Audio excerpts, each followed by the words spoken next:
I'd like to talk to you tonight about one of the interesting things that I've been working on this week. And part of that is the phases of the moon.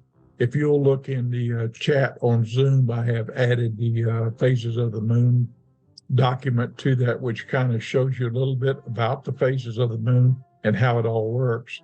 There is a lot of times, a lot of the people feel like that the phases of the moon and paranormal activity are interacted and related.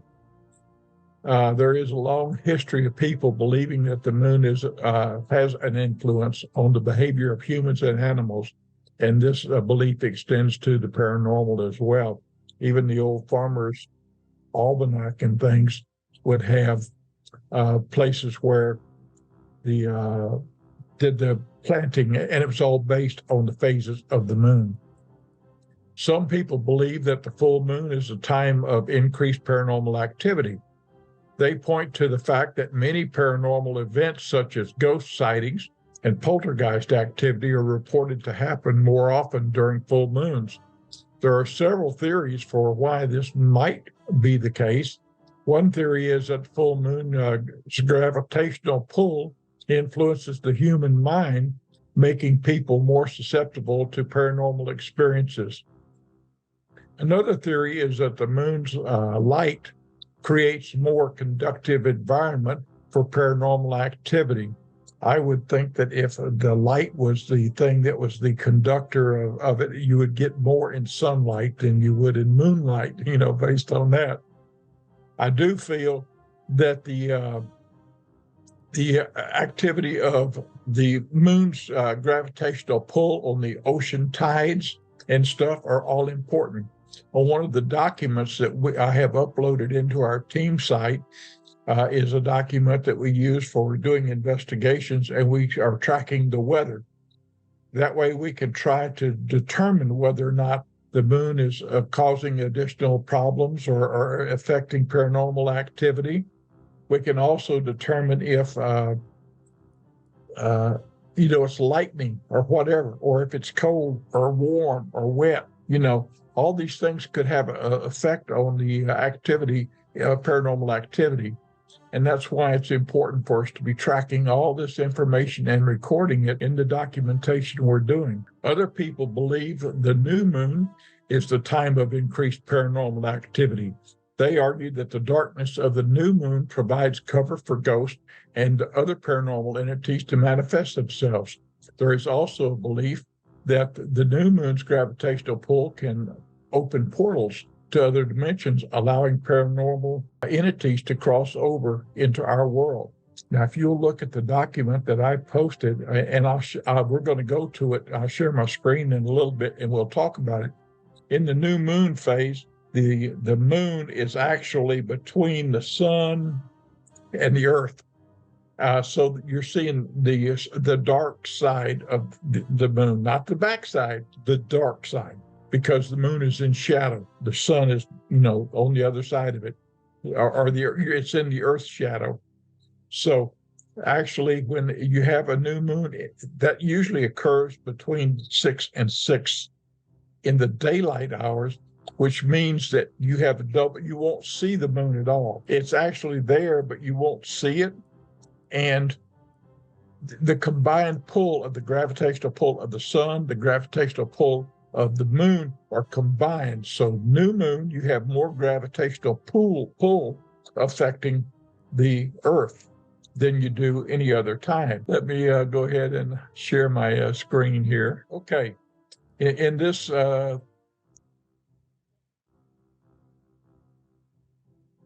I can't see enough of it to see if you got it or not. If you can see it, hang on a second here. All right, you can see. I'm going to go ahead and pull this over some more. Well, that's not, yeah, that helps some. And then I'm going to pull it down some. In this chart, you can see that the sunlight is here. Here is the new moon right now. The sun is shining on this side of the moon, and so the moon is in shadow. And so it's really, during the night, you can't see it because it's dark. There's no sunlight on it. Now then, when you go into the next week, it takes about a week for it to go from, a quarter of the way around. So the moon phases work about a month. It takes about a month to go around, 27.5 days. But there's some extra time in there because of a lost time in the rotation of the Earth. But anyway, we have the new moon. We go to a waxing crescent. We go to the first quarter moon, and then we go to the waxing gibbous, and then we go to the full moon. Now you can see the sun is over here on the full moon, and the full moon is over here reflecting the light of the sun back at the Earth. So they are opposing as far as gravitational goes. So you can see that the gravitational force during the new moon is higher than during the full moon. In the third quarter, the right over here, they're called the last quarter on our chart, but it's also known as the third quarter. The moon rises around midnight and sets at noon. The full moon generally rises at 6:30 a.m. and ends at 6:30 p.m. and sets at 6:30 a.m. So what does that mean to doing investigations? Well, really, technically, the best time to do an investigation and try to check out the gravitational force would be during the time of the new moon. Now, the next full moon is November the 27th, and it occurs at 3:16 a.m. The new moon is in November the 13th, which is tomorrow night, at 3:27 a.m. When you're noting things too, the moon causes 2 high tides a day. So actually you're affected because of the rotation of the Earth. You're affected with 2 high tides a day. I'm going to quit sharing here. There we go. Stop sharing. There is some scientific evidence to support the idea that the moon's phases can influence human behavior. For example, studies have shown that people are more likely to have vivid dreams during the full moon. Additionally, some studies have found that crime rates and psychiatric admissions tend to increase during the full moon. Again, if it was based on the gravitational pull, I would think that it would be more likely that this would occur in the new moon. But anyway, it is documented that it happens on full moons. From ancient times, man has felt that the moon influenced planting of the crops and is the basis for spiritual holidays. A lot of the Jewish and the Muslim religious holidays are based on the phase of the moon. A lot of them based on star movement too. They were very much attuned to astronomy at the time. There is no scientific evidence to support the idea that the moon's phases influence paranormal activity.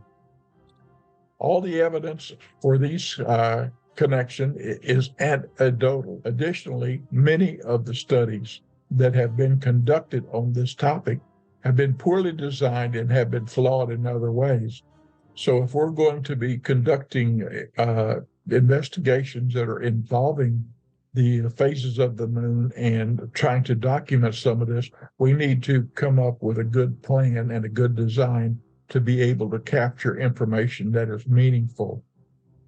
Overall, the evidence for a connection between the phases of the moon and paranormal activity is inconclusive scientifically at this point. More research is needed to determine whether there is any truth to this belief. Here are some examples of anecdotal evidence from the convention between the moon's phases and paranormal activity. A study by the National Sleep Foundation found that people are more likely to report having vivid dreams during full moons. A study by the University of Hertfordshire found that crime rates in London tend to increase during full moons. And when I was a fireman, we tended to have more activity. We made jokes about it being full moon, and we did seem to have more activity when we had full moon.